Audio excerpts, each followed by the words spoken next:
Kalau orang tersesat dan disesatkan oleh Allah, atau Allah berkehendak menyesatkan orang itu, maka tidak akan ada lagi yang nolong.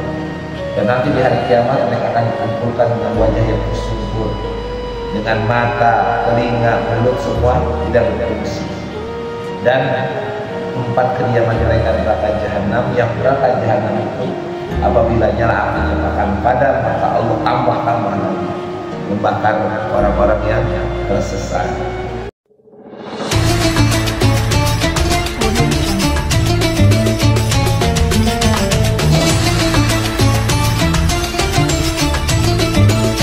أعوذ بالله من الشيطان الرجيم بسم الله الرحمن الرحيم ومن يهد الله فهو المهتد ومن يضلل فلن تجد لهم أولياء من دونه ونحشرهم يوم القيامة على وجوههم عميا وبكما وصما مأواهم جهنم كلما خبت زدناهم سعيرا ذلك جزاؤهم بأنهم كفروا بآياتنا وقالوا أئذا كنا عظاما ورفاتا أئنا مبعوثون خلقا جديدا أولم يروا أن الله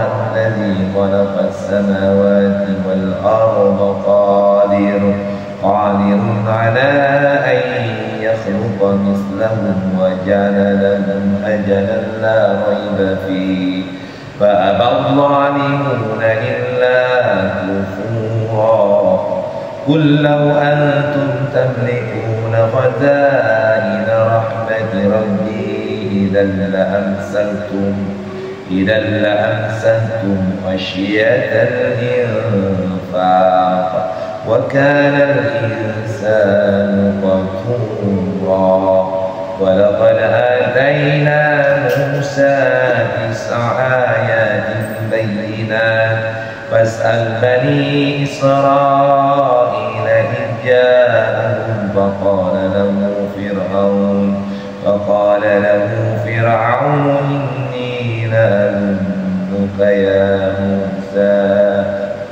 إني لأظنك يا موسى مسحورا قال لقد علمت ما أنزل هؤلاء إلا رب السماوات والأرض بصائر وإني لأظنك يا فرعون مثبورا فأراد أن يستفزهم من الأرض فأغرقناه ومن معه جميعا وقلنا من بعده لبني إسرائيل اسكنوا الأرض فإذا جاء وعد الآخرة جئنا بكم لفيفا Shadaqallahul Azim. Ini simpelnya. Barang siapa yang diberi petunjuk oleh Allah, maka dialah yang mendapatkan petunjuk. Wa may yahdihillahu fahuwal muhtad, itu kalimatnya. Wa may yudlil, barang siapa yang Allah sesatkan, maka engkau tidak akan mendapatkan pertolongan bagi mereka selain Dia. Itu kalimatnya. Jadi barang siapa yang disesatkan oleh Allah, maka engkau tidak akan mendapatkan penolong bagi mereka. Jadi mereka tidak dapat diberikan pertolongan selain pertolongan Allah. Dan mereka akan dikumpulkan. Jadi ketika itu Allah akan mengumpulkan orang-orang yang tadi itu yang disesatkan oleh Allah pada hari kiamat, di mana wujuhihim, jadi mereka itu dengan wajah yang tersungkur, di mana wajah itu umyan, buta, bukman, bisu, wasumman, dan tuli. Jadi nanti pada hari kiamat itu mereka akan dikumpulkan dengan wajah yang tersungkur gitu. Jadi pada hari kiamat nanti mereka akan disungkurkan sehingga mata, telinga dan juga mulut semua tidak berfungsi. Gitu kan itu. Kullama khabat zidnahum sa'ira. Ma'wahum jahannam, tempat mereka kembali adalah neraka jahanam, tempat mereka berdiam adalah neraka jahanam. Setiap kali nyala api jahanam itu akan padam, maka Allah tambahkan lagi nyalanya bagi mereka. Nah, itu kondisi orang-orang yang disebutkan dalam kesesatan. Jadi nggak main-main. Jadi kalau orang tersesat dan disesatkan oleh Allah atau Allah berkehendak menyesatkan orang itu, maka tidak akan ada lagi nol. Dan nanti di hari kiamat mereka akan dikumpulkan dengan wajah yang tersungkur, dengan mata, telinga, mulut semua tidak berfungsi.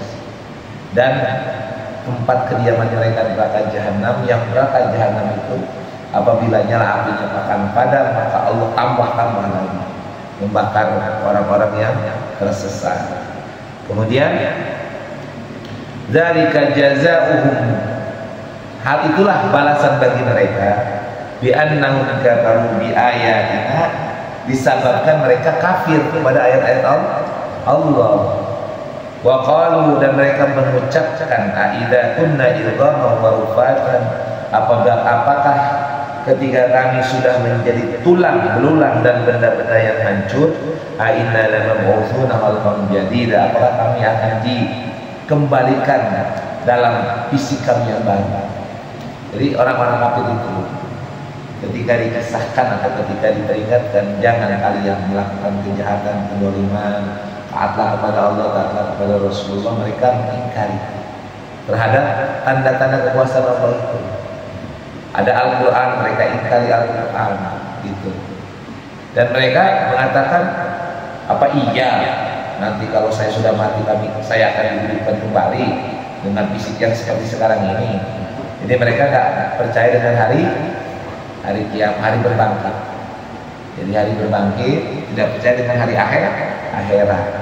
Jadi bagi mereka kehidupan dunia ya inilah kehidupan, tidak ada kehidupan sesudah dunia ini gitu dalam pikiran mereka. Kami mati ya mati, setelah mati ya selesai gitu dalam pikiran orang-orang yang tersesat. Oleh karenanya kalau orang-orang yang tersesat ini di dunianya aji mumpung, kalau nyari harta nggak peduli lagi hal haram, ya kan? Kalau membuat syahwat nggak tanggung-tanggung, ya kan? Nggak tanggung-tanggung, berzinahnya bebas. Bahkan bukan hanya sesama, bukan berbeda jenis, laki-laki dan perempuan melakukan hubungan yang sangat-sangat menjijikan, yaitu sesama jenis. Nah itu karena apa? Karena memang Allah sudah menakdirkan orang yang tersesat. Nah kesesatan itu disebabkan apa? Karena kafir. Itu karena kekafiran kepada Allah Subhanahu wa taala. Kemudian awalam yaru annallaha alladzi khalaqas samawati wal ardh, maka untuk menjelaskan apakah kita akan dihidupkan kembali dengan fisik yang baru kita ini sebagaimana sekarang di dunia, maka Allah memberikan perumpamaan. Tidakkah kalian melihat kalimatnya, apakah mereka tidak memperhatikan bagaimana Allah telah menciptakan langit dan bumi, gitu kan ya, qadirin, yang serupa. Allah pasti akan mampu menciptakan yang serupa dengan itu, ya. Dan apakah mereka tidak memperhatikan bahwa Allah yang menciptakan langit dan bumi adalah Maha Kuasa untuk menciptakan yang serupa dengan mereka, dan Allah telah menetapkan waktu tertentu mati atau dibangkitkan bagi mereka yang tidak dilakukan lagi. Maka orang yang zalim itu tidak menolaknya kecuali dengan kekafiran. Jadi ini peringatan kepada orang-orang kafir. Orang kafir bertanya, ya apakah ia nanti akan dibangkitkan? Maka kata Allah Subhanahu wa taala, tidakkah kau melihat langit dan bumi? Maka kalau Allah berkehendak, Allah ciptakan yang serupa dengan itu kalimatnya. Nah, tetapi tanda-tanda kekuasaan Allah itu justru menambah kekafiran. Jadi adanya Al-Quran, adanya apa, semakin kafir, semakin berusaha payah menutupi kebohongan dan kejahatan. Contoh adalah dengar kasus Pina kan? Kasus Pina Eki yang lagi rame, yang di Cirebon, dengar nggak? Belum. Jadi gini, kalau orang menutupi kejahatan dan kebohongan, maka disitulah akan terlihat orang ini akan semakin jauh dari kebenaran. Maka orang-orang yang seperti ini berupaya mencari pembenaran terhadap kelakuan jahatnya. Nah itu yang sering terjadi kepada orang-orang kafir, mencari dalil-dalil. Gitu kan itu. Kemudian qul law antum tamlikuna khazaina rahmati rabbi idzal la amsaktum khasyatal infaq.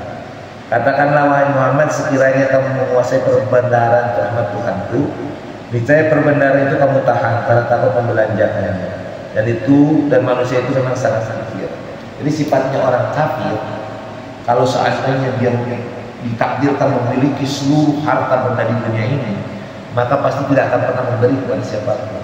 Akan dimakan sendiri, akan dihabisin sendiri. Nggak peduli lagi dengan orang lain. Nah itu. Jadi kalau pada dalam harta diberikan kekuasaan, diberikan kekayaan, maka sifat serakahnya itu kan muncul. Contoh gini nih, contoh kecil, misal padahal gaji sekarang besar kecil, tiba-tiba dinaikkan jadi 5 juta, pasti pikirannya akan nambah tuh. Kalau tadinya awalnya udah cukup beli beras sama lauk pauknya ya ikan asin sambal, ketika naik lagi gajinya kan pikirnya beda lagi, beli ayam dong, beli daging dong, naik lagi 10 juta akan berubah lagi pikirannya, naik lagi 20 juta akan lagi beda lagi pikirannya. Kayaknya kita bisa beli motor nih kalau gaji 20 juta, naik 100 juta, wah bisa beli mobil nih kita, naik lagi 1 miliar, wah kita bisa beli yang lebih hebat lagi, kalau perlu beli pesawat terbang gitu, ya kan? Jadi semakin manusia diberikan kekuasaan dan kekayaan, maka pada saat itu semakin kikir dia, gitu kalimatnya. Karena manusia secara karakter adalah dia memiliki karakter yang dikatakan oleh Allah Subhanahu wa taala qatura, yakni sifat karakternya dia adalah sangat kikir. Dan manusia itu memang sangat kikir secara karakter.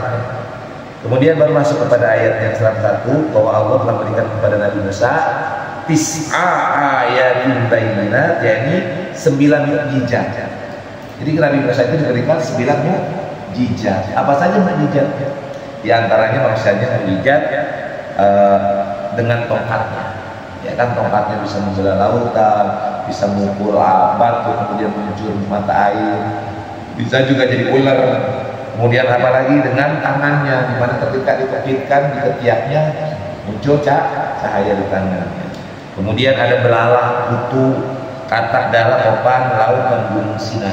Itu mukjizatnya Nabi Musa alaihissalam 9, yang merupakan ciri khas karakter yang dianggap mukjizat sebagai sesuatu yang diberikan Allah kepada Nabi Musa alaihissalam. Maka kata Allah, tanyakanlah kepada Bani Israel, idja'ahum faqala lahu fir'aun inni la'adunnuka ya Musa mas'ura. Maka tanyakanlah kepada Bani Israel ketika Musa datang kepada mereka, lalu Fir'aun berkata kepadanya, wahai Musa, sesungguhnya aku benar-benar engkau terkena sihir. Jadi ketika Nabi Musa datang kepada Nabi Harun, maka kemudian Nabi Musa mengeluarkan mukjizat. Maka jawaban Fir'aun apa? Kau sudah terkena sihir nih, sehingga ngeluarin cahaya dan sebagainya.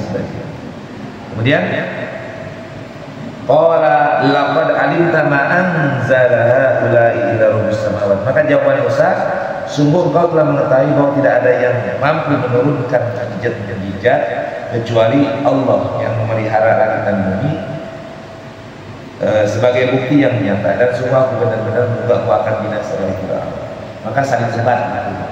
Musa, lu terkena sihir ya? Sehingga ngaco itu ngomong, masa saya harus menyembah kepada Tuhan yang tidak terlihat? Ngaco, kamu benar sihir. Apa yang kamu lakukan itu adalah sihir. Maka jawaban Nabi Musa, karena kau sudah tahu bahwa ini yang aku sekarang bawa ini, baik itu tangan maupun tongkat yang bisa makan sihir-sihir penyihir kamu ini adalah semua adalah dari Allah, Tuhan langit, Tuhan bumi, ya, basair, di mana Allah itu memiliki sifat basair, ya, yaitu merupakan bukti-bukti yang nyata. Jadi apa yang disampaikan atau diperlihatkan oleh Nabi Musa ke depan Fir'aun itu adalah basair, bukti-bukti yang tidak terbantahkan. Jadi kalau sekarang mah bahasanya CCTV lah. Sekarang kalau ada orang mencuri, oh saya nggak mencuri, tapi ada CCTV-nya, maka nggak bisa nolak, karena terbukti di situ dia lagi nyongkel motor, ambil motor, gitu kan. Nah itu disebut tasawir, bukti-bukti yang tidak terbantahkan dan terelakkan. Kemudian fa'arada ayyastafizzahu minal ardi, maka kemudian Fir'aun hendak mengusir Nabi Musa dan para pengikutnya dari Mesir, maka Allah tenggelamkan Fir'aun beserta orang-orang yang bersama seluruhnya. Jadi wa qulna min ba'dihi, maka kemudian kami sesudah itu berfirman kepada Bani Israel, apa ucapannya? Uskunul arda, artinya tinggallah negeri di negeri ini. Fa idza ja'a wa'dul akhirah, tapi apabila masa berbakti datang, niscaya kami kumpulkan kamu dalam keadaan berjam-jam dahulu. Jadi ketika Nabi Musa dan Bani Israel sampai ke Yerusalem Palestina, maka tinggallah di Palestina ini. Itu sampai kemudian terjadi pengusiran besar-besaran terhadap Yahudi karena kekafiran mereka, karena keingkaran mereka kepada Nabi Musa. Setelah Nabi Musa meninggal, maka orang Yahudi ini umat kambuh melakukan perbuatan-perbuatan yang rusak sampai akhirnya diusir bersih dari bumi Palestina, yang sekarang mereka menganggap Palestina itu sebagai tanah leluhur mereka. Nah seperti itu. Jadi kesimpulannya pertama, mudah-mudahan kita mendapatkan hidayah dari Allah. Hidayah kita adalah dengan Al-Quran. Maka baca Al-Quran, pelajari Al-Quran, pahami Al-Quran, amalkan Al-Quran agar kita tetap mendapatkan hidayah dari Allah Subhanahu wa Ta'ala. Dan yang terakhir adalah kuatkan keyakinan kita bahwa agama yang kita anut ini adalah agama yang paling benar, hanya agama Allah satu-satunya. Jelas ya? Cukup ya? Shadaqallahul azim. Alhamdulillahirabbil alamin.